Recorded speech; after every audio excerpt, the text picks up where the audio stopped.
joining us in the senior room. Please join me in welcoming Liz and Tiffany in being seen as a real person. That's Before we get started with the question, I want to know from everyone, how many people throughout your day feel seen? That is a good question. How many people throughout your day feel seen? At home, or your day program, or your job, or just being out in the community.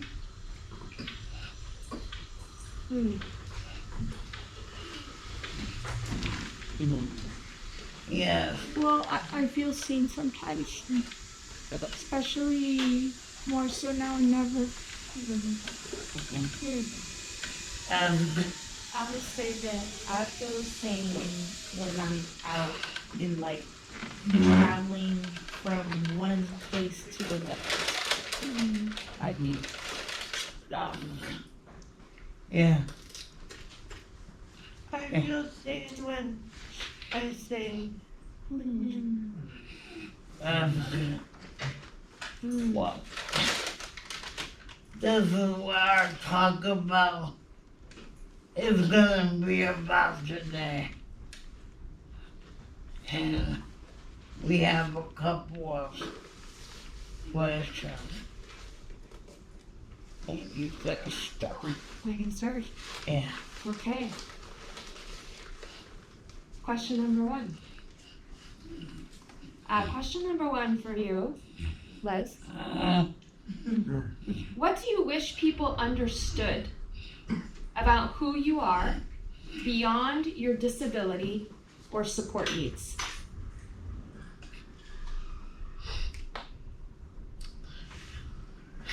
Well, what I wish people understood about me is beyond my cerebral palsy and what I need help with on a daily basis, that I'm a real person, that my feelings matter, that I just want to live like everybody else, and that I'm not out to get nobody. And I feel like sometimes people get frustrated when they have to do physical work with me a lot. And it's not I didn't choose this. So I want people to know if I could do everything on my own physically, I would trust and believe me. I don't like having people having to wash me up or get me dressed, but I don't have a choice. So I wish people would be a little bit more understanding. Yeah.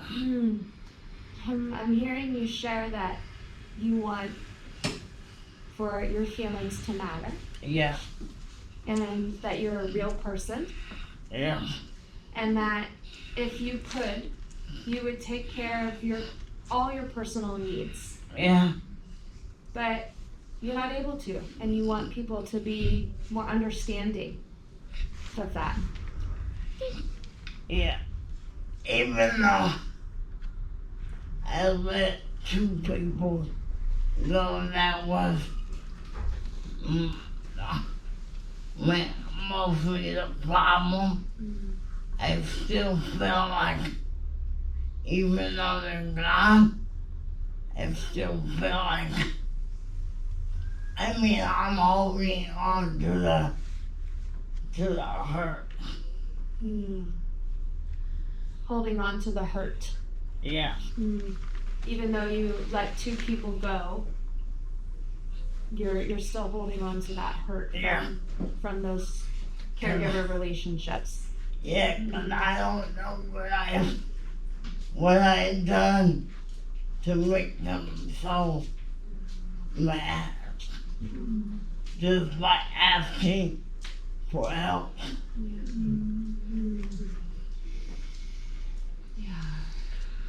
And sometimes my agency doesn't seem to understand.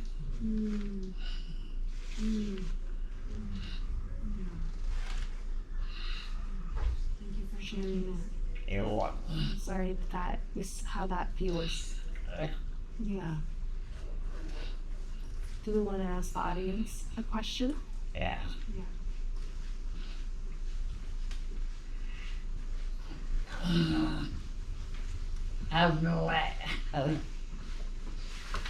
How do you feel when somebody, how we do? Would we like to ask what it's like for other people to have support staff? Is Yeah, that what we're going for? yeah, So maybe we could ask the audience what it's like to have support staff if you have support staff. I feel like having a support, like just like support period, or like a support staff that helps you and tend to you every day. yeah, Like tend to you every day. yeah, Okay. I wouldn't say so. That's my staff, but it is in a certain way. I feel like my dad, he's here for me in that feeling of having someone that could just read you without you expressing yourself or without you saying what's really going on, and they know how to comfort you. That's everything. that would be nice. For me,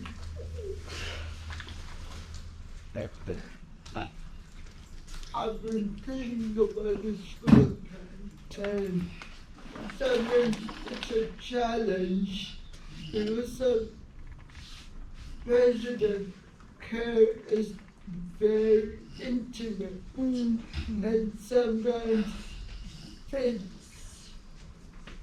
the line can be blurry, and sometimes really having this resident is very vulnerable, and sometimes it's easy to get confused.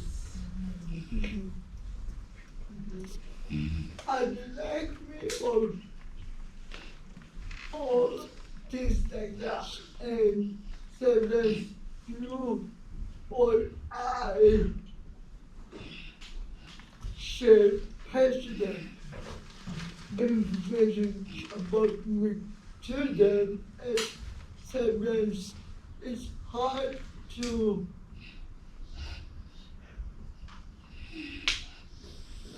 make the boundary clear when you sometimes it's very tricky for you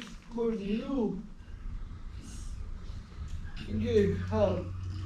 Patients can the showering or even cutting his foot is very intimate. And so for me, at least I have to remind myself that this is my stuff, not my spouse or partner. So it's very difficult to readjust. To say that, honestly, I would 9 times out of 10, I wouldn't want my partner, if I have one, to have to be my staff unless we were on a vacation together, then yes. But if we're out, if I'm at home and they come over, I would want my staff to do most of the stuff for me, because that can also cause problems if your partner always feel like I have to do everything for you. So it is confusing. Anybody else? Wait, what was the question? We're talking about having support staff that helps with all kinds of support every day, helping with body and movement, intimate and vulnerable things, and what that's like to have staff helping with all the things that are needed. I have staff 24/7, and they help with lunch making, and they help with lunch making. They help with laundry. They help with making beds. They pretty much help us clean like the house and stuff. And then they whenever we want to go on outings and stuff, they will do it. They will do it for us. So I'm grateful for all that. And then I have this people who is at Health Services. They bring me to my appointment, so I'm really grateful for that.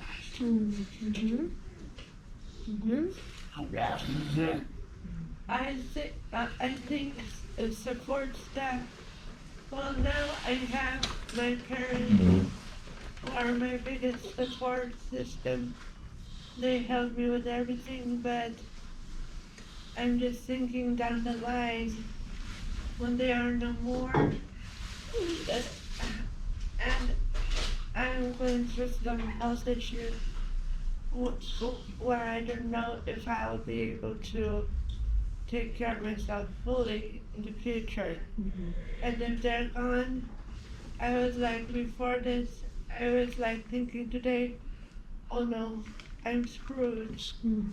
But now talking about support staff, and that it's actually possible, makes me relax and more positive that I can get help and I won't be lost. So thank you. You're welcome. I just want to let y'all know that everybody that does have a disability, you are loved, you are cared for. It's people out here that willing to help with whatever you guys need. If y'all feel like y'all too much, just know y'all not too much, you know, because everybody will have that feeling. Us that have full-blown body movement, we feel like we're too much too. Our people, you get what I'm saying? So I just want to let y'all know y'all are not too much. Y'all are enough. You get what I'm saying? And y'all are loved, and y'all will get the help that you guys need. That's it. You got people that love you guys. You're welcome. You're welcome. Let's love what you said. Thanks, Justice. You are very much loved. I didn't pay her. You I got, it's a didn't lot pay of her people. to say that. It's a lot of people like me out here, I promise. It's a lot of people. You just have to find them ones. Who's not for you, they can go on along with their life. That's really it. Yeah. Would you like to ask the end question? Yeah. Okay, we're ready for our new question. Yes. Okay, our new question. What helps you feel like you belong and can be yourself around other people? The Tusa. Learn to like. If you really want me to go there.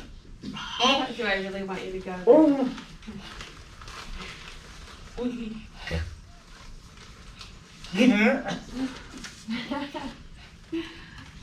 I want you to say what feels true to your heart. I need to know it. Yeah. Well, Tiffany, I'm gonna kind of make you feel. Hey, when I met you several years ago, I didn't know.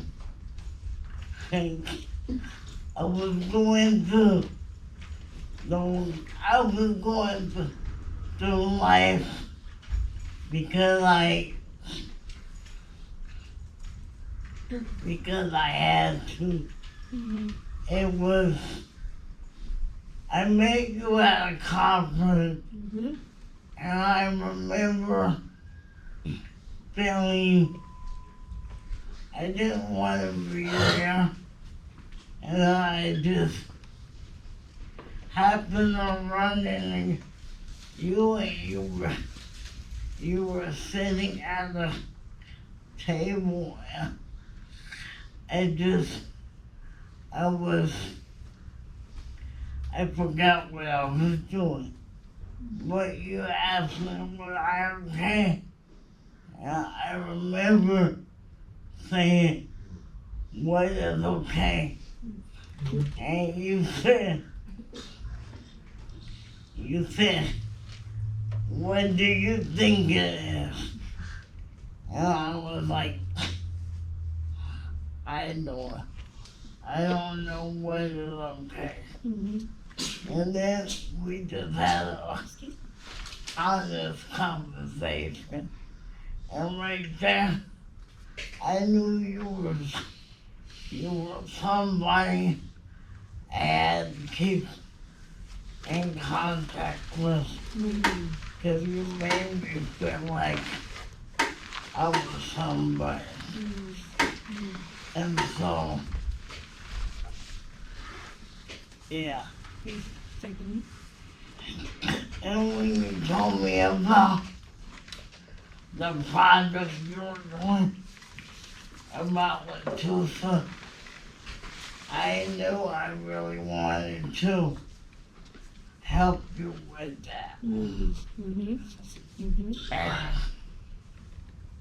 now that I've been a part of the passion program, and I never thought I would do something like that ever in my life. But I'm glad I'm doing it. So I want to thank you for giving me that opportunity.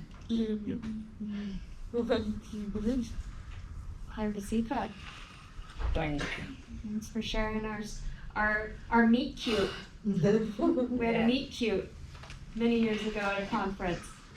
Yeah, And here we are today, talking. up at UCSF. That's right, at UCSF. Yeah. But don't you have to be honest and truthful? I am. No, I'm asking a question. I know you honest and truthful, but when you meet and get to know the person, don't you have to be honest, truthful, and interact with them? I mean, you should be, but some people, sometimes when I meet people for a time, I'm very quiet. It depends. I read people very well. If I see someone the first time and I can feel their vibe or the energy in the room is not right for me, I won't say a word. I'll just sit there. So you won't engage with him? No. I won't. I got you. But when you met me, you engaged with me. 'Cause I knew we were crazy together. Do you know how long we met in elementary? There was no way I couldn't not talk with you, Sharon. And we used to get in trouble together. Troublemakers. But don't tell them. Don't tell them that. Troublemakers. Well, we have a loving relationship. Yeah. What did you guys get into? Oh, wow. Every day. There's some stories here.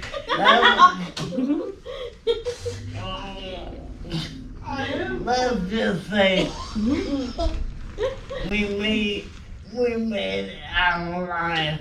You made a what? We made it out alive. You made it out alive. Some You made it out alive. What does that mean? We were radical. So we did things. I have a question. Yes. What do you suggest other command people with disability like myself who's willing to get out there and really try to engage with non-disabled people and sometimes people who you haven't met and you may need help or support, and would you recommend letting them know, look, we're going to have lunch, I might need help cutting my food. Are you okay with that. Of course, sometimes granted the person should know ahead of the other person, have sympathy or empathy, have some kind of idea that you may need support in some way, but how would you engage that conversation? Are you okay? Let me step back a minute. Are you talking about just a regular friendship, or are you wanting to get to know this person so it'll go further, More, like a dating? more, Both. more. Okay. So one thing I would do, because you and I both know we can't hide our disability. Yes. There's no way. So if we're gonna meet a person, they automatically can look at us and tell that we have a disability.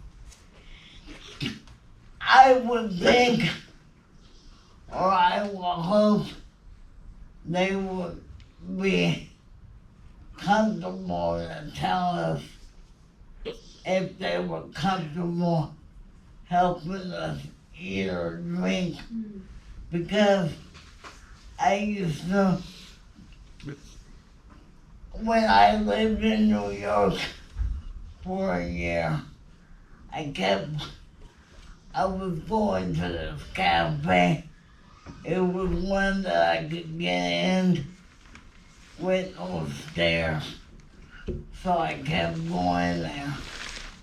And I had my eye on this waitress. She looked at knife and wanted to get in nowhere. So I kept sitting at her table. And one day, this piece of paper flew by me and it landed on the table. And she walked by and she opened it, and it was her phone number. Oh. And she goes, call me sometime. And I was like,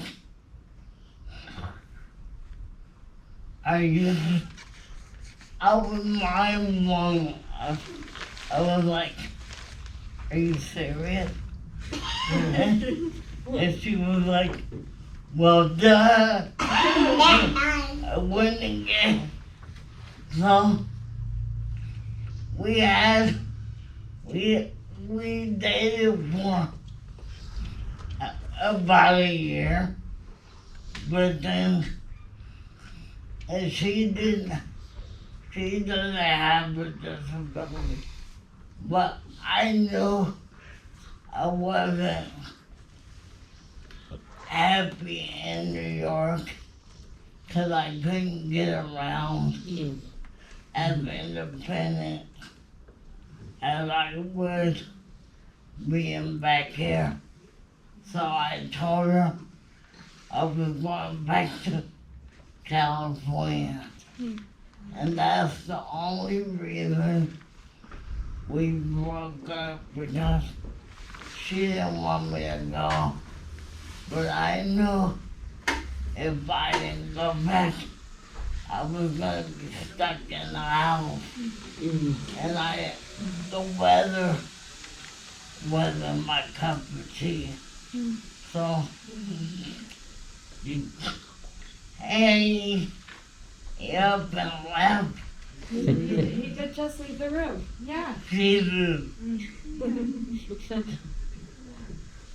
That's okay.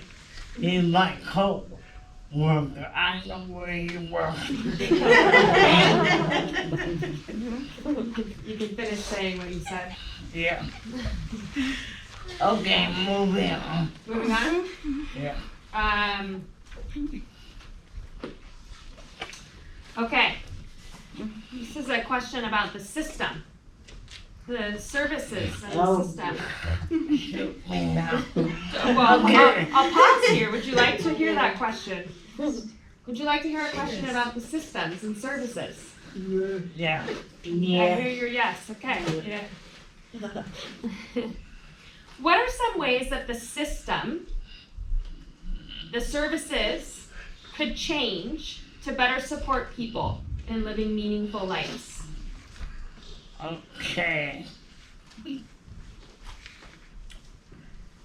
See, we don't have to change. There's nothing wrong with people with disabilities. I think we're cool, if you ask me. Some of us are anyway. And I think the whole system needs to do we had an 80 turnaround. I think we need to scratch everything that people been told about people with disabilities. And we need to look at people with disabilities as people first. Yes, we all know we have disabilities, but we're more than our disabilities. So like the state and the DDS, for those who don't know what DDS is developmental disability services, and the regional center. There's 21 of the regional center all over the state of California. And they were put in place because parents wanted something better for their children in the community. So when the regional center came around, you had case workers, you had a bunch of doctors talking about, we know what's best for your children. Yeah, they need the X, Y, and Z service. But nobody ever talked to people with disabilities. Nobody ever said, hey Elizabeth, what do you want within your life? Nobody ever came to me and said, okay, you have cerebral palsy, let's get you physical therapy so maybe you can move better. They listened to my foster moms, and I never got the proper physical therapy that I needed because she and some of the doctors and the lovely regional center all listened to her. And they should have been listening to what I wanted, because I'm the client. But we don't use that word anymore. I'm the person that receives services. So, if you ask me, we came a long way, but we still have a long way to go because they still say things like, well, so-and-so has to meet their goal, and if they don't meet their goal during the IPP, there's something wrong. I'm like this. Who cares how long it takes someone to get to from point A to point B, as long as they're doing it in the way that makes them feel like they're alive and contributing and thrive. Your life shouldn't be measured on a system that gives the state money whether or not you meet some damn goal or not. Excuse my, no, I take that back. Don't excuse my language. But, yeah, the system has to change. We don't. There's nothing wrong with us. The system has to change. We don't. Yeah. There's nothing wrong with us. Yeah. I'm also hearing you talk about goals and that you may not want to have a goal tied to whether or not you get services. Yeah. It shouldn't be that way. Yeah. Hearing and I agree. Yeah. Able-bodied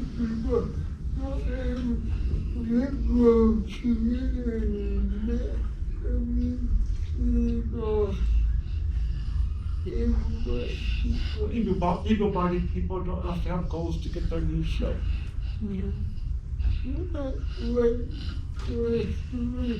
So why should we? Yeah. And I know I work for the regional center. Yeah, I'm the rights advocate. I don't care if they get mad today. I'm just being honest. Honest. And my feelings, I don't let my feelings show. So, this is the real me. Either you take it or you don't.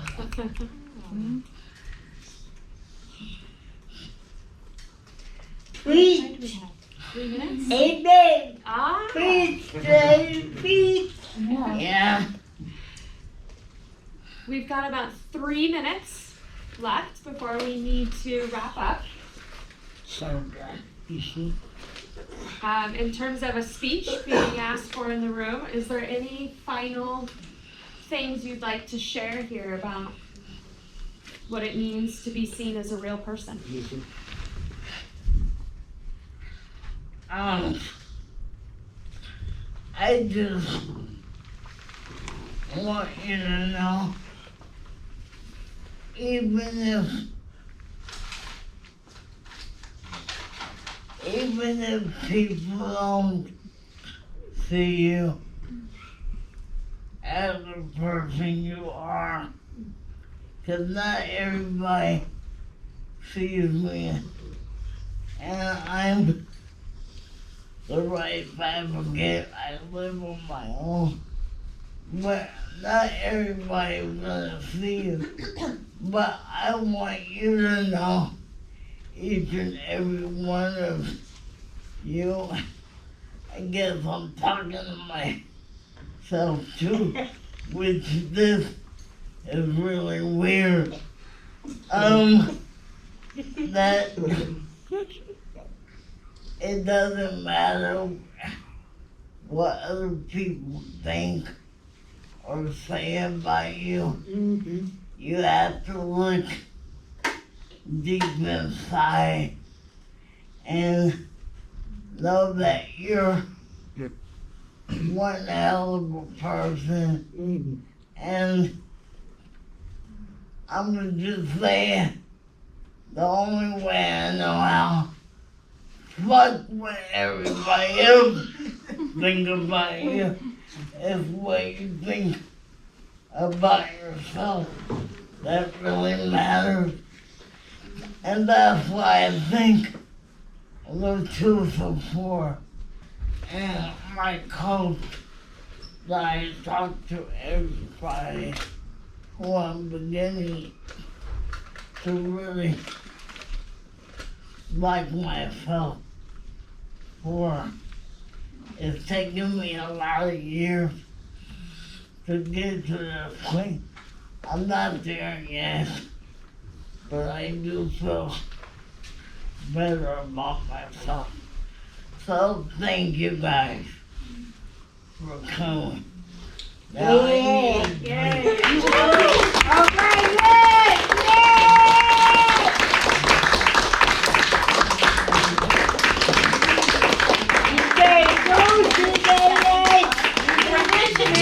I have a problem with it.